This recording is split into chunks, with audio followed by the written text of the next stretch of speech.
Good afternoon, everyone. Thank you for joining. If you are joining, please be sure to mute yourself upon entry. If you'd like, you can keep your camera off. If not, you're okay. We do have an amazing group of representatives with us today, and they are representing the administration of justice industry.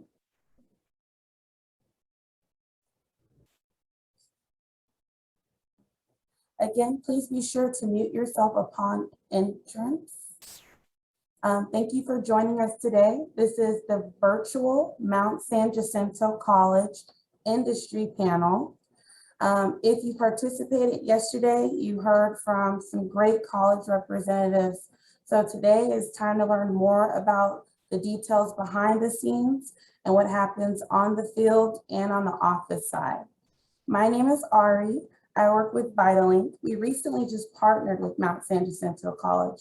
So we're excited to execute this first virtual event with them and share more information with you all so that way you're prepared if you're interested. We're going to start with introductions first. I'm going to ask Chief Hamner if you can introduce yourself, title, and your department. Okay, I'm Chief Matthew Hamner. I am the Chief of Police at the Banning Police Department here in the Pass area, and I teach criminal law at Mount San Jacinto College.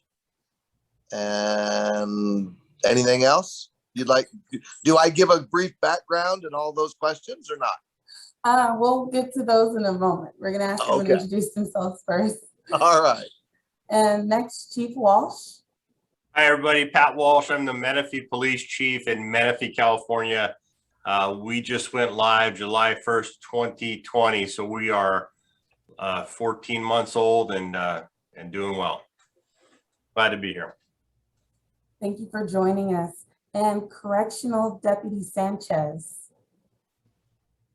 Yes, hello, everyone. My name is Alex Sanchez. I am a correctional deputy with Riverside County Sheriff's Department. Glad to be here. I'm glad to share some of the opportunities that our department has, and I look forward to your questions. Thank you. Thank you. And Detective Reyes. Hello, my name is Detective Reyes. I'm with the Hemet Police Department, and I'm currently a school resource officer at Tacos High School. Looking forward to this. Thank you. Thank you. And Detective Tolley. Hello. I'm Officer Tollefson, recently promoted to one of the detective positions here at the Menifee Police Department. I'm also an adjunct professor at San Bernardino Valley College, where I engage with the students as a RTO and a personal trainer. Very good. Thank you so much. We're definitely excited to have each and every one of you representing your department. And also, it's great to know that you all work with students in your own way, if not in the college, in the high school, then in the community. We're going to go ahead and start with the next question. And I'll start with Chief Hamner. If you can give us a brief background about your educational path, any university or college you attended, and then of course, what you studied. Okay. I started out as an engineering student. So I math and science came easily to me. So I was awarded a 4-year scholarship and I went to Purdue University as an engineering student. I studied there for a year and a half, served a mission, took a time off as a missionary for 2 years, learned Vietnamese, the language and the culture. I came back and went back into engineering and thought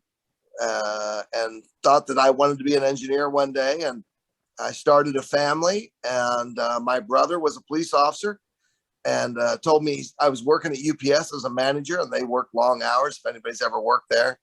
And he said, hey, you can be a police officer and work a shift at night or in the evenings, and you can still go to school during the day. Sounded like a great idea to me. My wife was not pleased and said that I should only be there 3 to 4 years, 3 to 5 years. And because she did not want to be married to a police officer, she knew the dangers of the job. And I said, oh, don't worry. It's only while I get my education. And so I walked in on an armed robbery 3 days out of the police academy with a guy with his sawed-off shotgun, chased him down and caught him. And so my educational path began to change. Differential calculus and multivariate calculus weren't interesting anymore. Pretty soon I wanted to learn about saving victims and putting bad guys in jail there were less victims.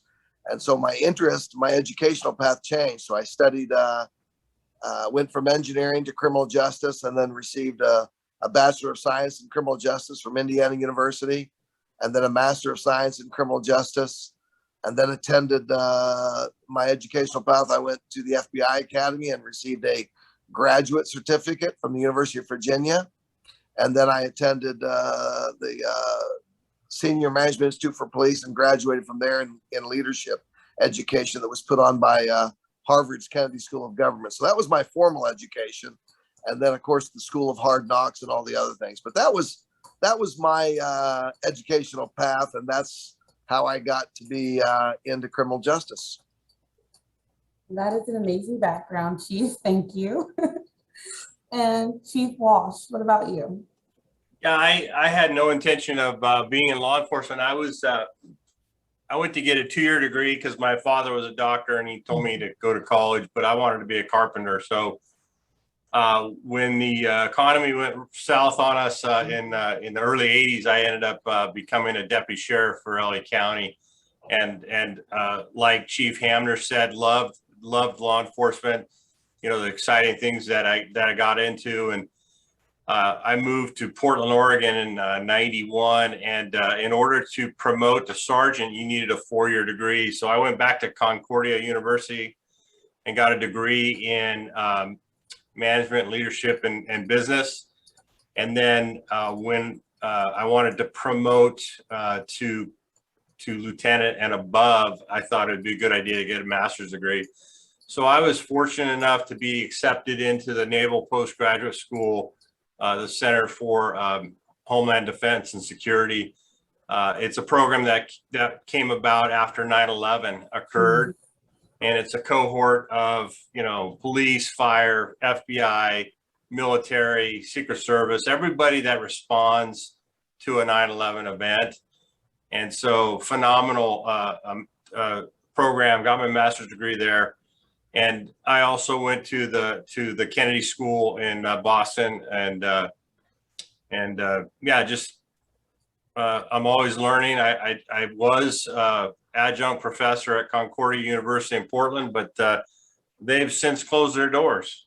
So that's my educational background. Thank you, Chief. And Correctional Deputy Sanchez, please tell us about your educational background. Yes, of course. So I'm originally from Los Angeles. I was born and raised out there. My educational background starts at Cal State LA. I graduated from Cal State LA in 2008 with a bachelor's in finance. Nothing to do with law enforcement. I was always interested in law enforcement. I just never pulled the trigger and actually applied. No pun intended, pull the trigger. But so that's what I was thinking I was going to do, follow a finance career, and I did for a little bit. And then in 2010, I think, was when the housing market crashed, and I was in the housing market. I was a residential appraiser. I was laid off, and that was, to me, the perfect time, right, to follow my dream and go into law enforcement. I applied with LASO because I'm from LA. I wanted to be LA sheriff, but they did not get back to me. My parents were living in Riverside, and they suggested I apply for the Riverside Sheriff's Department. I said, well, I don't really want to move to Riverside. I'm an LA girl. I like LA. You know, I was 10 minutes from downtown LA. I was just used to being out and about. But I applied with Riverside, and within 6 months, I was in the Correctional Deputy Academy. So everything happened super fast. And then once I was already a department member, I was able to afford a master's degree. So I went to Cal Baptist University. The county offers 30% discount. So that's kind of how I was able to do it. So I got my master's degree in organizational leadership from Cal Baptist University. And just, you know, the schedule really helped me out because at the time I was working in the jails. Currently, I'm in personnel. I'm one of the recruiters. So my schedule is different. But when I was at the jail, You have those 4 days off, which are really nice. So for 2 of those days, I used to work overtime, and all that overtime money went towards my tuition. And then my other 2 days were all dedicated for homework time. So that's where I'm at now. I got my master's in 2018. And yeah, so that's where my education kind of ends right there for now. You never know. I may pursue something higher, but for now, that's where I'm at. That's awesome. Thank you so much. And Detective Reyes. Well, I was born in El Salvador. I came here when I was 10 years old. At the age of 18, I decided to join the military, and that path took me to many different places. I wanted to start my education as soon as I could, but I started my education with Panama Canal College. That was in Panama. I was able to get a few courses there. Been through multiple deployments in the military, and I happened to always have put my education on hold. When I finally got out of the military, I wanted to go back to school again, had to put my education on hold. So unfortunately, I don't have, I have a lot of college education, just not any degrees. Hopefully, eventually, sooner than later, I'll get to it and get some sort of degree. Perfect. No worries. Thank you so much. And Detective Tolley, are you available? If not, I know he's out in the field. I believe he is. There we go.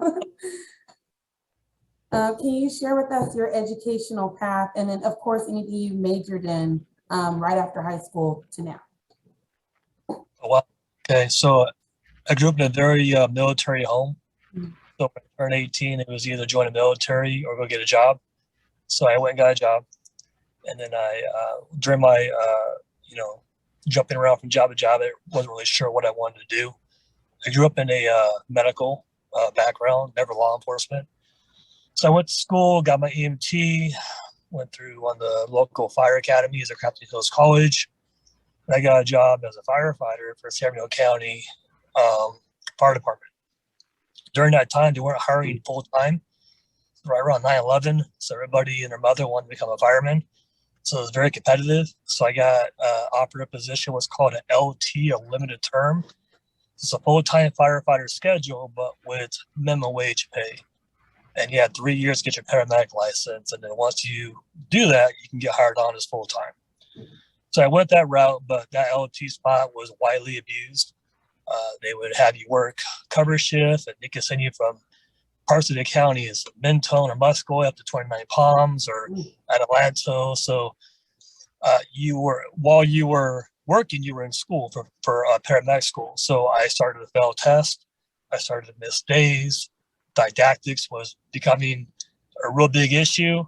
So I ended up, found out paramedic school. So I finished my 3 years with the county, and then I went and worked as an EMT at the community hospital of San Bernardino, so St. Bede's. I did that for a few years, and then my brother, he's in law enforcement, and he had convinced me to do a ride out with him. So I rode out with them. I still wasn't really sure what I wanted to do, and a few weeks passed, and then they had an opening at the sheriff's department. So I applied, and I got hired in 2011, 12. During that time, I got my bachelor's degree in criminal justice, and just recently I finished my master's in forensic psychology from Liberty University. Other than that, I teach at the college. I do their PT classes on Tuesday and Thursday evenings, or I was before I started this swing shift. But I'm out there every Saturday for 8 hours. The Valley College has a part-time post-credit academy that's over a year long. Same amount of hours, but they break it up into Tuesday and Thursday nights and then all day Saturday. So I've been a part of that for the last 4 years. Pursuing my education now through like advanced officer training. Any chance I get to do something online, whether it's psychology related or mental health related, I'm on it. I pay for a lot of classes out of my own pocket because I believe that educated officers who pursue training outside of their department, just make less mistakes. Mhm. So I'm all about education.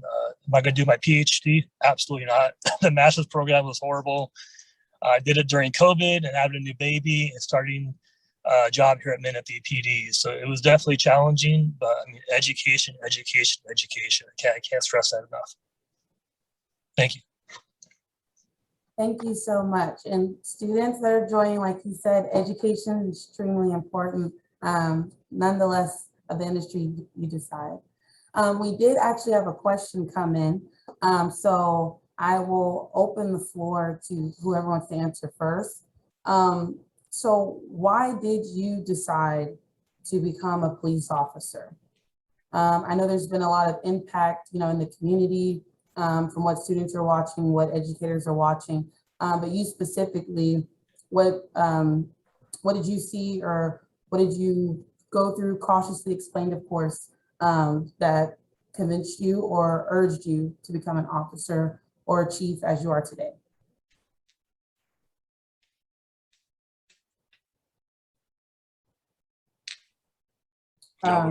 You'll say Chief Walsh. Do you want to answer first? You're unmuted. Well, you know, mine is pretty lame. I was a bit rebellious and I didn't like police officers, and I literally was a carpenter and happy building. I loved it. And, you know, I lived in Lancaster at the time in the early 80s, and they stopped building a military plane. And overnight I showed up and the boss says, "Hey, we're done." I mean, the building's half built. And he says, "Yeah, we're done," because the economy tanked. And my older brother was a deputy for LA County. And he says, "Well, hey, there's a test this coming Saturday. Go take the test." I said, "No, I don't want to be a police officer." And he said, "Well, you're so stupid, you'd fail anyways." And that was what made me go take the test. I want to show him. But, you know, having said that, I mean, that's a true story. I was meant to be a police officer as soon, just like you hear the other folks talking.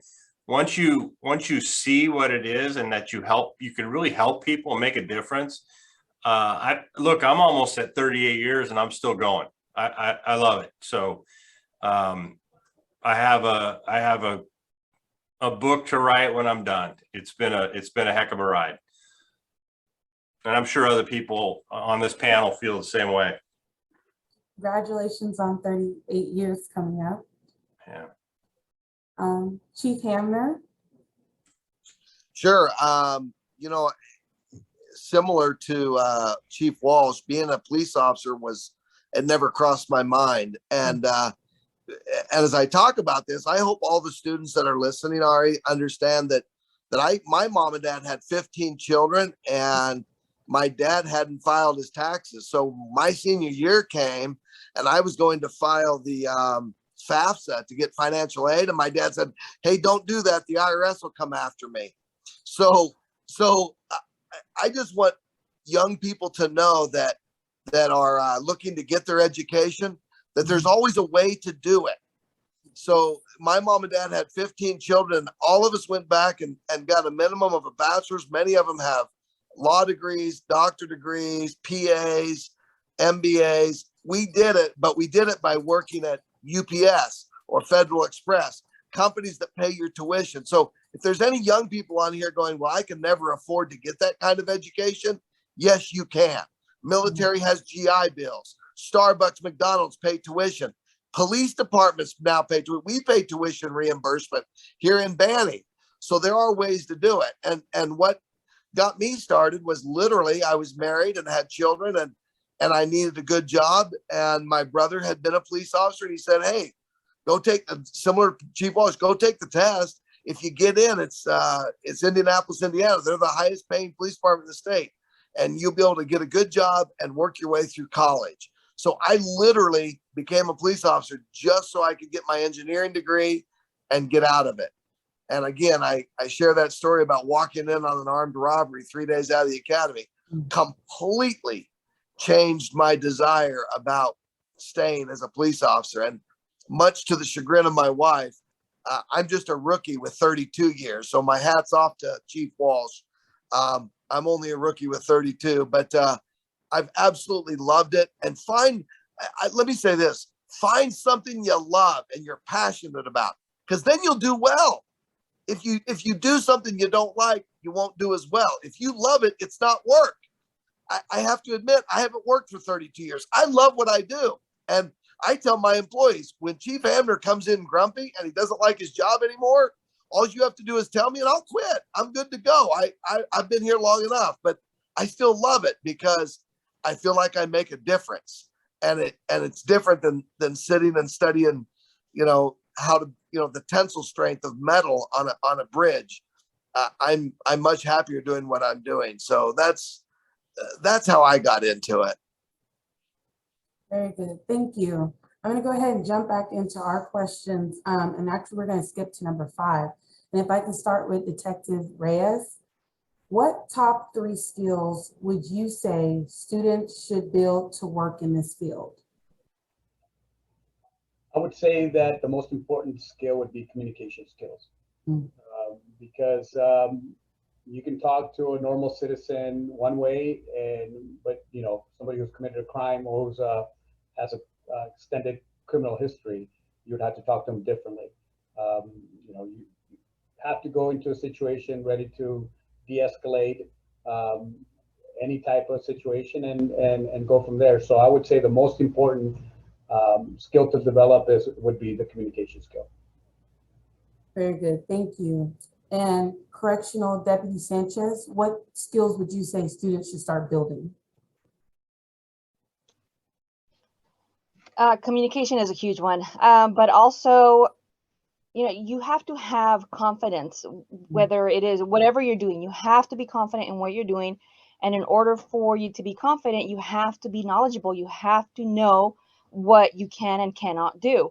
There's a ton of people, we've all seen those videos where, officers get challenged and we see them, some of them don't know, what they can and cannot do. So they're kind of, stunned and they don't have an answer for these people that are challenging them. So just, knowledgeable, be knowledgeable in your department's policies and what the laws are and what you can, understanding the laws and how you can apply them. It's just going to give you that confidence that is going to, that other people will notice. Other people are going to notice that you're confident, you know what you're doing, you know what you're talking about, and hopefully it'll make the situation better. So I think confidence and be knowledgeable in what you're doing. Perfect. And Detective Tolley, what skills would you say students should start building?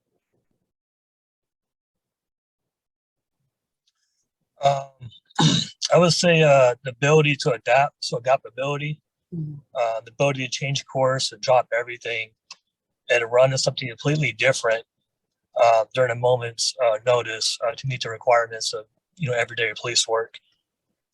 For example, working at a courthouse on December 2nd, 2015, and then hearing on your radio that there's a terrorist attack at the IRC, so willing to just leave that courthouse, jump into a vehicle, and just head towards, where everyone else is running away from. So definitely, the challenge is just being confident in your decisions, and communication obviously is very important. But I think at the end, it's just your ability to adapt. Yes, thank you.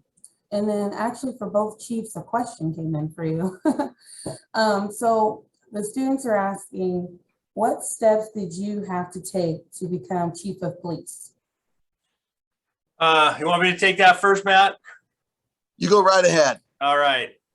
No, I must have led an accidental life. I really didn't ever intend to be a police chief, but what happens is in your career, give me an example. I didn't take a promotional exam for 19 years. I love the work. I love what these detectives are doing right now.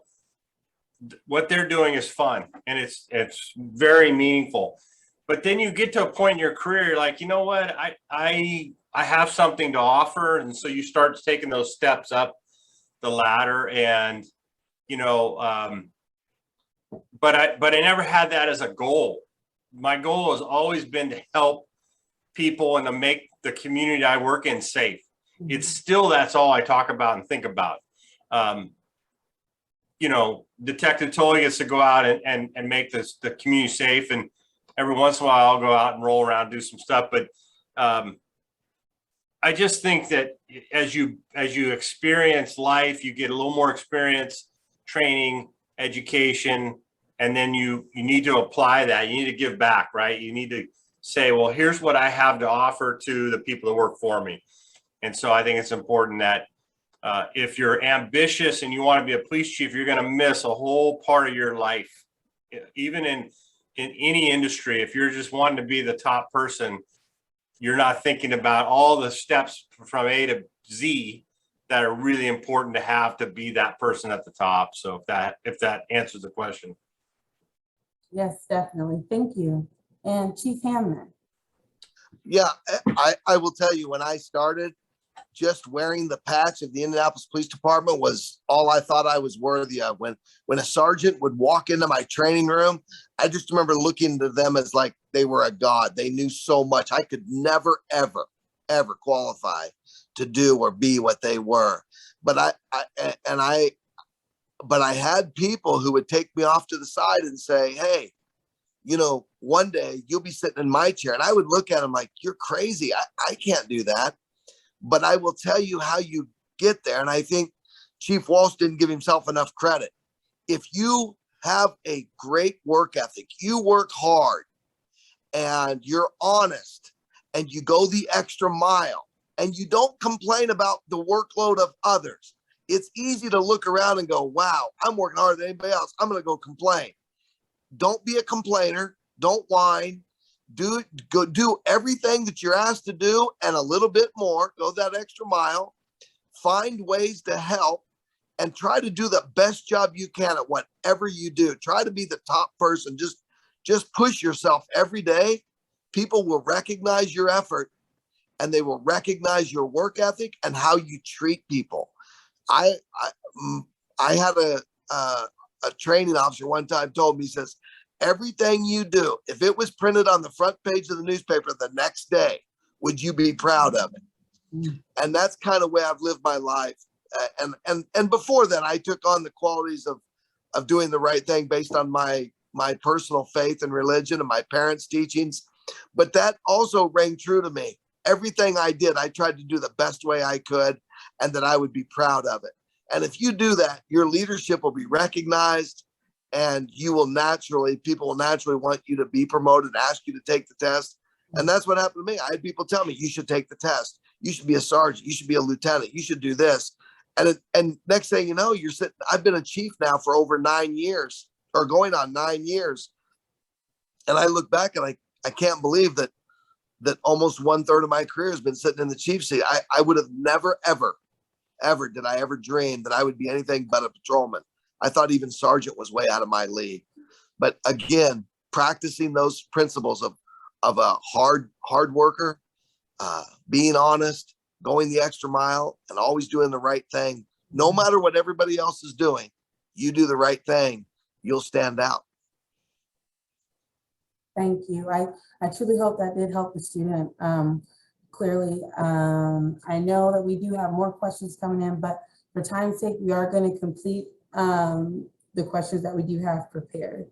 So we're actually going to skip down to number 7, and I will start with Correctional Deputy Sanchez. How do you handle adversity on the job?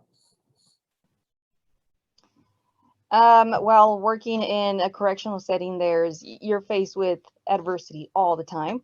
And I'm sure on patrol, it's the same way. And someone said it earlier, I think communication is the key. You have to listen to both sides. You have to try to figure out the best situation, the best outcome for the situation that you're dealing with.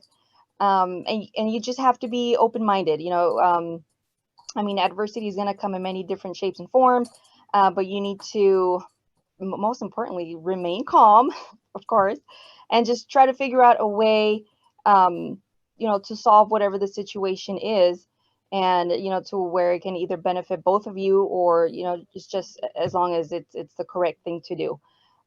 So yeah, I think it just comes down to being able to communicate effectively and efficiently. I think communication is very important. Very good. And Detective Tolley, how do you handle adversity on the job? Well, adversity is something that has to be, tattooed all of your body. So when it occurs, it's not a surprise. If you do everything in your power, while at work, to make sure that what you're doing, is the right thing, and you're following policy. Understand that you'll have less problems during your workday. However, with that being said, I think there's more power in adversity. I mean, I've never read an article on how the warrior mentality cannot be created in a 6-month police academy. It was instilled from childhood, through growing up, through your parents, your siblings, and situations and life challenges that you've faced while growing up as an adult. So I think adversity creates good officers. But at the end of your workday or during your workday, it kind of comes down to, how do we know we could fight to save a life of our partner if you haven't been in a fight? So just, going to work every day and knowing in the back of your head, I'm going to be challenged today. There's going to be someone who's going to challenge me with a camcorder in my face. There's going to be someone that's going to try to get me to react in a manner that's not professional. There's going to be an emotional, mental health crisis today that's going to shock me. So I think get up in the morning while you're driving to work. We have a 40-minute drive. So I prepare myself for these things before work. That way, when it hits me, it's not a surprise because I've already mentally prepared for it. This job is absolutely not for everyone. And you have to take that into the end of the day. We go home and lay down your head at nighttime and, turn that AC down to 75 and, crawl into your goose down comforter. But at the end of the night, if you can't go to sleep thinking that you did everything that you could have done today to make your community a safer place, then I can't sleep at night. So adversity is here. It's not going anywhere. It never has. And I think it's more of an issue now than it's ever been. Yes, thank you. And Detective Reyes? Adversity. My life comes from, I have many situations in my life that I've lived through.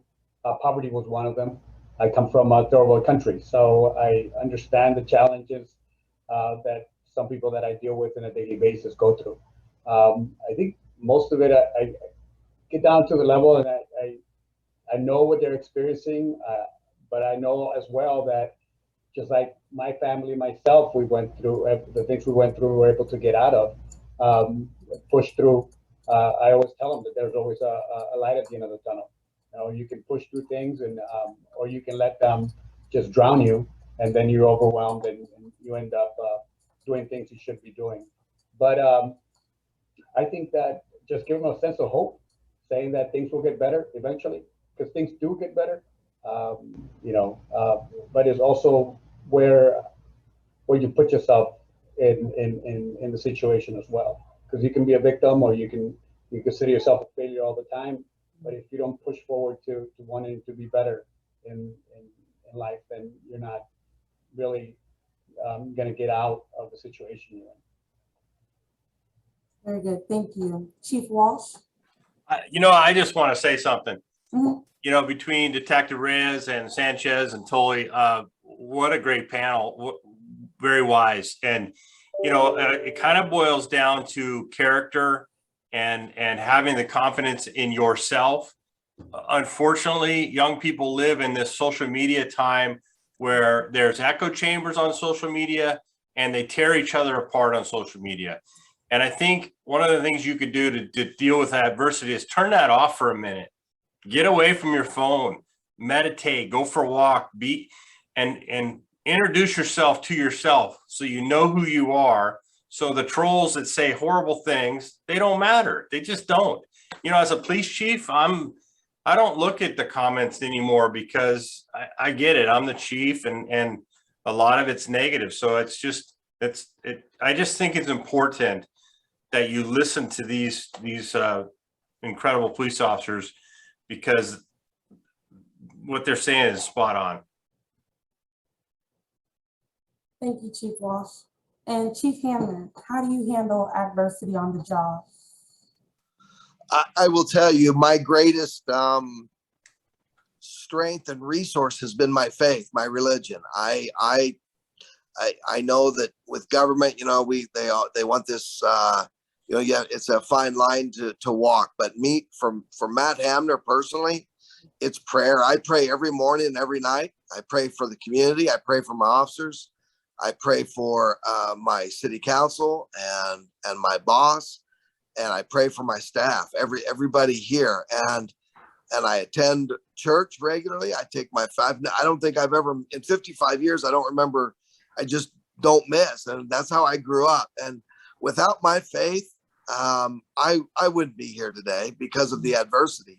You have to find something that you that strengthens you and guides you, and you have to have something that's.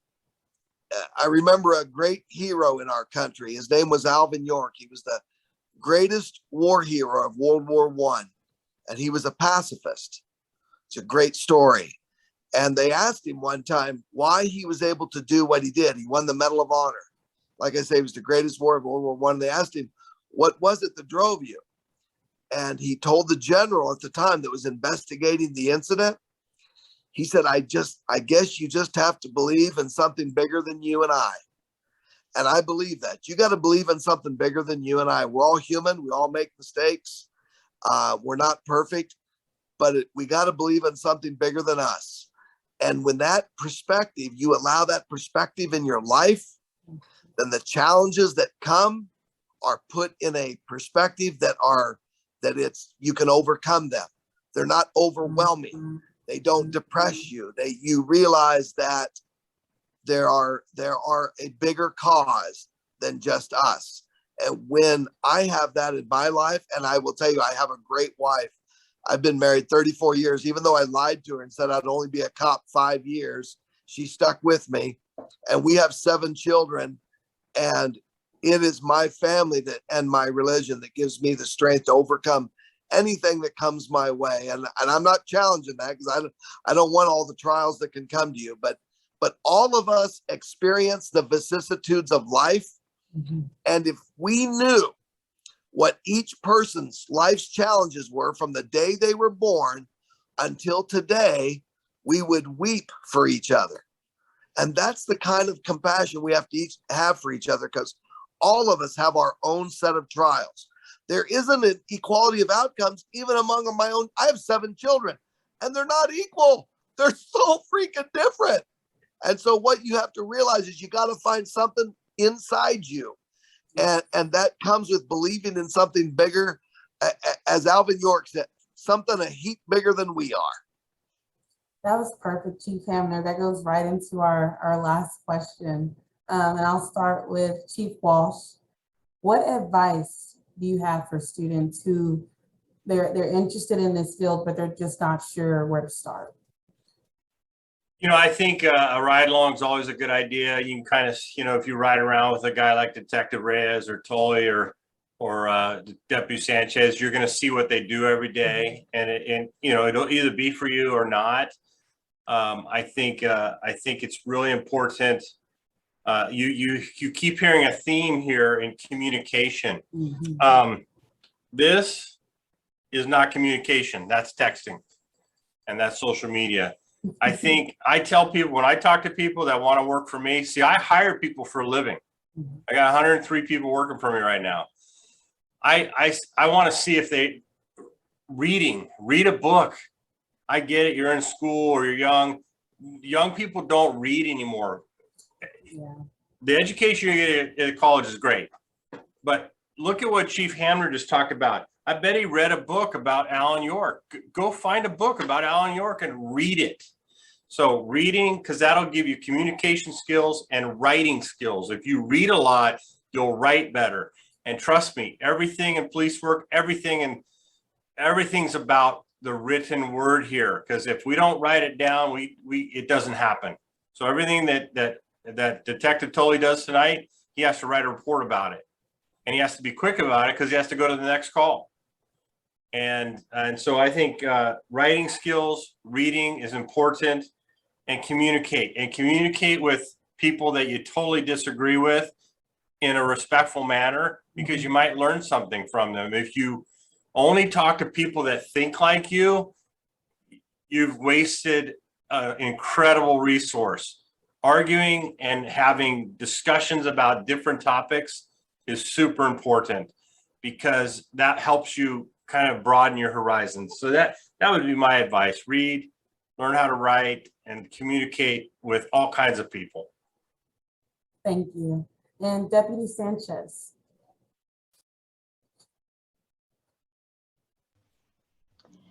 As a recruiter, I found the hardest thing for anybody to do is to actually get started.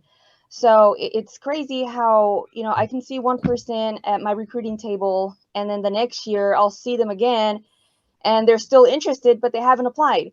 They just, you know, they think about it, they think about it, they think about it, and they never actually take the step to move forward and do what they want to do. If law enforcement is their dream, it just, the hardest part is to get started. And every agency is going to be a little different, you know, but I mean, just take it step by step. Step one, you know, apply, do the pre-screen or whatever it is. If you pass, good news, you go to step two. You know, just sometimes it's easier to take it step by step. It's just hard to get started because self-doubt comes in your head. I don't have the personality for that job. I'm not, you know, the fittest person. All these negatives come into your head, which is, you know, natural. It's human nature for us to I guess, prepare for the worst. But as somebody mentioned it earlier, you have to believe in yourself. You have to take that chance. If this is something that you want to achieve in your lifetime, you have to take steps towards that. And you know, you don't have to know everything about law enforcement. I mean, it happens to all of us. It happened to me. I put it off for a long time because I just didn't think that I could make it. Everything I just said, I didn't think I could make it. I didn't think, you know, that I can't make an academy. You know, I can't have people yelling at my face. You know, what's that all about? But I took it step by step. It worked for me. I applied. I said, well, let's see where this, you know, takes me. And here I am, you know, almost 9 years later with the department. And it just went by so fast. And it's only 9 years, but it went by really fast. So I don't know, as a recruiter, that's what I found. The hardest step is to actually start wherever you start, whether it is, you know, going online and even getting more information. That's the hardest step, is to apply. A lot of people will grab a flyer, take it home, read it, or maybe not even read it and just kind of said no and forget about it. And, you know, 3 years later, you're still thinking about law enforcement and you should have applied. But now here you are 3 years, you know, behind where you could have been. So, you know, stop doubting yourself. But it's always good to be prepared. So start physically preparing yourself, learn about the department that you're applying for. Sometimes we get applicants that apply for our department and they don't know who our sheriff is. So I always like to test them. Who is our sheriff? You know, what do you know about our department? So just prepare yourself, you know, for the career that you want, whether it's law enforcement or not. Just be prepared and actually have the courage to take that step, and have the courage to possibly even fulfill your dream. So yes, start somewhere and prepare yourself for the job that you want. Thank you. Yes, thank you. And Detective Reyes. I would say that Deputy Sanchez is right. You know, first step is to apply. You know, she did it in 6 months. I got out in 2000 out of the military, my first time. Got out. I wanted to apply for a police department, but I didn't have a clue of what to expect. I was trying to get hired for about a year, and that didn't work. 9/11 happened, so I went back into the service, completing my 26 years. After doing 26 years, I started doing more research, and I realized that if you're thinking that you're going to get hired within 6 months, you know, if you're lucky enough, that could possibly happen. But the process can be anywhere from 12 to 18 months. And you have to prepare yourself for a lot of rejections. They're going to tell you no, you know, and just keep applying for departments. If it's really in your heart and this is something that you really want to do, you know, you have to accept the fact that some departments are going to tell you no, and you know, someone will hire you. But do the research, because and if you can find somebody that can talk you through it, help you with the process, because it is a long process. It starts at applying, but then you get invited to a written test, then you get invited to a physical agility test, and then you get invited to a oral interview, and then a background investigation, and then you go to a poly, then you go to a psych, then you go to a medical, and then if you're lucky enough, you get to sit down with one of the chiefs, and you know, they make the final decision. But it is a long process, and if this is something that you want to do, don't let that process discourage you from what you want to do. Very good. Thank you. And Detective Tolley. Well, I guess it depends on your age. You know, if you're in high school, you're thinking about, you know, what programs your high school has to offer as far as like fire and law classes. I know my son, he's 14, he's in a fire and law class, and that's kind of getting him in line with what police and fire is about as far as serving the community. And then, you know, check in with your local stations where you live. You know, a lot of stations, I know we're going to start one here pretty soon. We're going to have an Explorer program. That is an amazing way to get ahead of the competition, because believe it or not, you know, law enforcement has changed in the last 10, 15, 20 years on how we hire people. And there, when I got hired, a lot of these kids are coming out of high school and, you know, sometimes out of college, and they were told, hey, go join the military, get some life experience. You don't have a kid, you're not married, you know, do you really want to do this? So you would go join the military. They come back in 4 years, and then they would reapply, they would get hired. So that's also an avenue. Find a good mentor.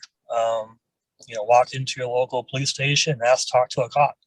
You know, with COVID right now still being here, it's tough to get a ride out with an officer to experience what they experience on a daily basis. But, you know, be persistent about it. You know, internships are great too. You know, a lot of departments are hiring interns to come in and answer the phones. Well, it's not just about answering the phones. You get to interact with cops on a daily basis and, you know, kind of pick their brains. Another thing too is what I see or what I went through. I started this job in my 30s, and a lot of guys out there, when I was recruited for my last department, they thought that they were too old. But realistically, you know, when you're 30, you have something to live for as like a family at home. So in the back of your head, if that's what you're thinking, you're wrong. 30, 40, you know, it's not too late, but you got to, you know, pull the trigger, so to speak, because the job isn't for everyone.